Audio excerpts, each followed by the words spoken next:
Willie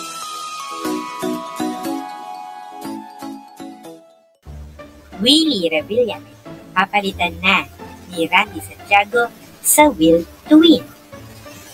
Totoo ba? Papalitan na raw ng singer-comedian na si Randy Santiago bilang host at kaibigan si Willie Revilla sa show nitong Will to Win.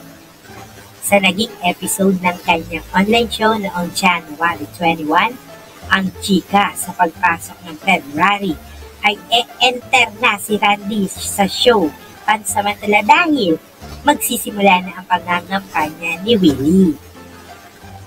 Matatandaan nag-file noong October 2024 ang TV host businessman ng Certificate of Candidacy para sa pagkasenador.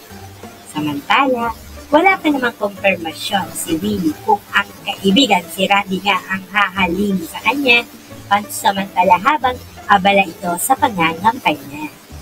Matatandaan, inilahad rin noon ng TV host ang dahilan ng kanyang pagtakbo. Ito ang buong kuda ni Kuya Will. Awayan ng awayan, mga edukado, ang tingin nila sa mga artista masyadong mababa. Abay kami ay magagandang puso para sa ating mga kababayan. Ano ba ang purpose ng isang senador? Hindi ako abogado, hindi ako nakatapos. Pero ang purpose dapat ng bawat senador, bawat nagpa-public servant, bawat namumuno sa local government. Mabuting puso ang mayroon ka. Ang lagi mong iniisip yung mga kababayan mo.